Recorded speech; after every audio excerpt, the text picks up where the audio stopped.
Hey guys, welcome to This Girl Rants. So today we're going to be talking about the second book in the Fablehaven series, which is Fablehaven, Rise of the Evening Star. Just a quick reminder, there will be spoilers, and for this book, that's a pretty big deal. There's some pretty crazy things that happen in this book. We find out who a traitor is, we get some suspicion thrown on a new character. It's a whole thing, so if you don't want spoilers, go read the book and then come back and watch this. Or you can read my spoiler-free review on my website, thisgirlwrites.com, and I'll link that down below. So to start off, I just have to say that for those of you who were mad at me from my last review of the first Fablehaven book about my treatment of Seth, let's just say this book made me realize I may have been a tad harsh on him. So last book I was very upset with how brash and how he didn't seem to learn from his mistakes, and in this book that's not the case. He develops quite a bit, which is very entertaining. So just a real quick recap of the story. So basically, the main characters are Seth, Kendra, their grandparents, and then there's Dale, their grandfather's cousin, Warren, Dale's brother, and then there's 3 new characters who weren't in the first book. I'm really bad with character names. I promise I'm trying, but when I read a book, I tend to give the characters nicknames in my head. So, sorry if I get these names wrong. I promise I'm trying. But so it's Coulter, who in my head is Grumpy Old Man. Vanessa, who I have dubbed Stylish Friend of Kendra. And Tanyu, which I don't know if I'm pronouncing that correctly, which is like Super Chill Potion Man. That's who he is in my brain. But I'll try and use their actual names. But anyway, so turns out that there is a secret artifact hidden on Fablehaven ground that, if gathered and put together with 4 other artifacts, will open up basically a jail cell full of like the worst demons ever. And so the Evening Star is the villain entity that wants to release all the demons, and so Kendra and Seth and their family are trying to prevent that from happening. So they have to find the artifact and move it to a different preserve because their preserve has been compromised. So that's kind of the plot for this story. And throughout this entire thing, Seth just keeps making one bad decision after the next. But instead of like in the first one where I felt like he wasn't learning anything from it, or he just kept not thinking about the fact that he was making mistakes, you can really truly tell how much these mistakes weigh on him, and how he is starting to feel like he's not making any of the right decisions, and he's being easily manipulated, and it just really is a struggle for him. But the greatest thing is that when push comes to shove towards the end of this book, it comes down to Seth needs to make a decision. He needs to either do what he thinks is the best that will help his family and the preserve the most, or he needs to succumb and let his doubts and overcome what he knows he needs to do, and not essentially do what leads to saving the day. And he doesn't allow his doubts to hinder him, even though he's been tricked multiple times. When the moment comes that he has to decide, can he trust his own instincts, he realizes, yes, I can. I'm willing to trust myself. I've made mistakes before. I'm trying to be more cautious, but I will not allow that to prevent me from doing what I know needs to be done. which it's just fantastic character development from the first one. I mean, the first one was basically him just like running in because he was curious and a little mischievous, whereas this book is him actually like thinking about and weighing the consequences and saying, okay, so this is what I would normally do. I just barrel in without thinking about it, and instead he actually takes the time to think about it, and then he still realizes that he needs to do what he does best, which is be courageous and do the things that other people would shy away from. So I really, really love that fact about this.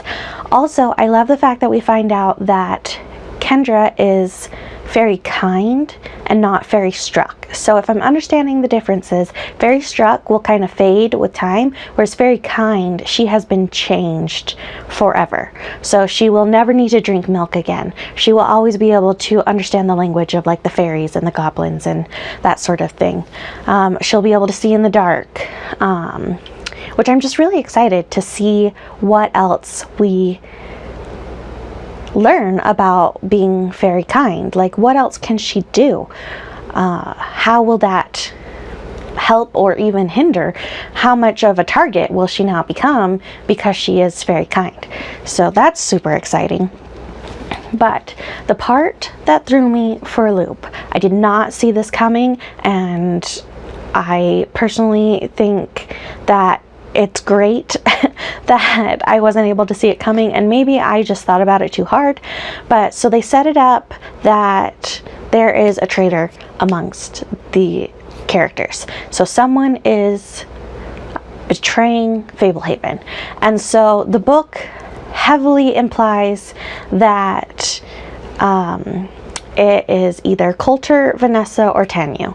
And yet when I was looking at it, I was like, okay, that's just too simple. Like, it's got to be someone outside that bubble, especially because the traitor was introduced in the first book. So I'm thinking it has to be someone that was in both the first and the second book. So I'm thinking maybe it's going to be a surprise twist that it's Dale, like he wants to help his brother so badly he's willing to help the Evening Star, or it's going to be someone like Lena, who was the caretaker, who was a nymph and is now a nymph again, and then no, it's Vanessa. It's one of the three they set it up to be, and honestly, I feel a little dumb that I didn't figure it out, because Coulter was set up to be the, like, I'm so grumpy of an old man that I'm gruff and obviously people would think it's me. And then Tanya was set up to be, oh, I'm so nice that I must be hiding something. And Vanessa was just kind of there. You know, like she didn't necessarily super stand out one way or another. And so I didn't even imagine it could be Vanessa. And I was like, well, it can't be Coulter or Tanya because those are too obvious. And so I'm like trying to come up with this grand crazy scheme, and in reality it's the one person I didn't think it would be. So that was really exciting. Although I felt bad for Kendra because she became pretty good friends with Vanessa, and it's hard when a friend betrays you. But it also, like, the fact that they have to deal with that betrayal is a good thing to read about.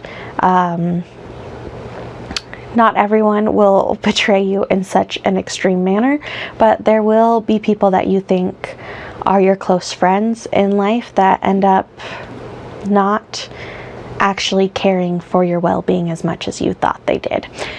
So yeah, that's a bit of a downer thought, sorry. Anyway, the point is that this is an excellent second book to the series. If you were like me and you read the first book and you were kind of meh about it, definitely read the second one. I am now officially looking forward to reading the rest of the series, whereas when I finished the first one, I was pretty much take it or leave it. Although you do have to read the first one to get to the second one, so do with that information what you will, but I recommend reading this book. It was really well thought out. There's a whole section where Seth basically fights a creature of fear by just chugging courage, literally a potion of courage, and then being like, I'm not gonna let you scare me into a coma. And it's amazing.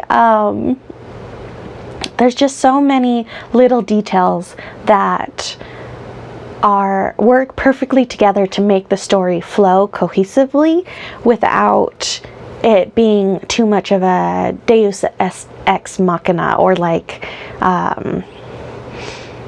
here's the magic answer to it. Everything has a reason and has a setting and makes sense within the storyline and the world that has been created. So again, I recommend reading this book. I definitely recommend reading it with people who have also read it so you can discuss it, because there is a lot of crazy stuff that happens in it. And like the very end, like the very last bit of information in the book, I'm sorry, I'm not going to say it because that's just a little too much of a spoiler. I mean, I know this has spoilers in it, but like this is a big spoiler. So you'll have to read the book to actually figure it out. But I finished the last page of the book and I was just like, wow, mind blown.